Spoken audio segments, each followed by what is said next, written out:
মনে রাখবা, পরিশ্রম তার পরিশ্রমকে কখনো খালি হাতে ফেরায় না। একবার একজন বৃদ্ধ মহিলা একটা কলস নিয়ে যাচ্ছে, পানি থেকে পানি নিয়ে তার যে শাড়ির যে আঁচল দিয়ে পানিটাকে মুড়িয়ে নিয়ে যাচ্ছে।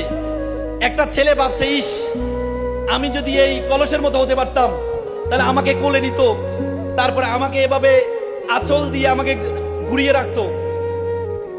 তখন সেই পাতিল বলে, সে কলস বলে, আমি তো একটা মাটির দলা ছিলাম, আমাকে মাটির দলাকে আমাকে চিবিয়ে আমাকে আগুনে ফেলে আমাকে অবয়ব দিয়ে আমাকে কলস বানানো হয়েছে, আমাকে আগুনে রাখা হয়েছে, আগুন থেকে উঠিয়ে আমাকে 30 দিন রোদে রাখা হয়েছে, রোদে রাখার পর তারপরে আমাকে বাজারে নেওয়া হয়েছে। বাজারে নেওয়ার পরে যিনি আমাকে কিনতে গিয়েছেন তিনি টকটক করে আমাকে দেখেছেন আমি মজবুত কিনা।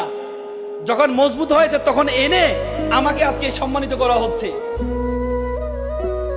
তো সুতরাং তুমি যদি তোমাকে নিজেকে না জ্বালাও, নিজেকে না পড়াও, তাহলে তুমি কখনো সম্মানিত হতে পারবা না।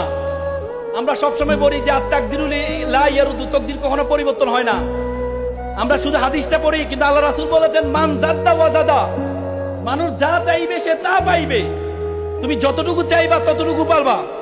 আল্লাহ তাআলা কোরআনে বলেছে ওয়ালাইসা লিল ইনসানু ইল্লা মা সা, মানুষ ততটুকুই পাবে যতটুকু সে চায়। তো সুতরাং তুমি তোমার চাওয়ারটা সর্বোচ্চ করতে হবে, নিজেকে পাতিলের মতো পোড়াইতে হবে, নিজেকে কষ্ট দিতে হবে। সেটা যদি দিতে পারো তাহলে তুমি সেভাবে সম্মানিত হবা। সর্বশেষ যেটি বলেছেন সেটি হচ্ছে রিড বুক, বই পড়তে হবে, বই পড়তে হবে।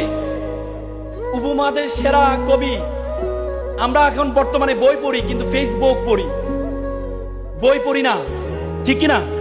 ফেসবুকের লোগোটা দেখছো এভাবে মাথার নিচে, যারা শুধু ফেসবুক এখন পড়বা তোমাদের মাথার নিচে থাকবে, কখনো উপরে উঠবে না। এই জন্য ফেসবুকে পড়া যাবে না, তোমাকে বই পড়তে হবে। আমি আর কথা বাড়াবো না। আমার মনে আছে আমি 2014 সালে ভারতের মধ্যপ্রদেশ ইন্দোরে, মধ্যপ্রদেশের রাজধানী ইন্দোরে গিয়েছিলাম একটা সাউথ এশিয়ান ডিবেট কম্পিটিশন অংশগ্রহণ করার জন্য। আসার পথে একটি মুম্বাইতে আমাদের ট্রানজিট ছিল, মুম্বাইতে একটা চিড়িয়াখানা দেখতে পেলাম, ডারউইন চিড়িয়াখানা। সে চিড়িয়াখানার মধ্যে দেখাচ্ছে কিভাবে পাথর দিয়ে কিভাবে বানর ধরা হয়, সে প্রক্রিয়া দেখাচ্ছে। দেখলাম একটা খাঁচার মধ্যে একটা ছোট ছিদ্র রাখা হয়েছে, ভিতরে কিছু বাদাম রাখা হয়েছে। বানর আবার বাদাম খুব পছন্দ করে, কলা খুব পছন্দ করে। সে কলা এবং বাদামটা নেওয়ার জন্য ভিতরে হাতটা দেয়, হাতটা সে বের করতে পারে না। কারণ কি, তার হাতে বাদামটা নেওয়ার কারণে হাতটা বড় হয়ে যায়। সে চাইলে এখান থেকে বের হতে পারে, কিভাবে?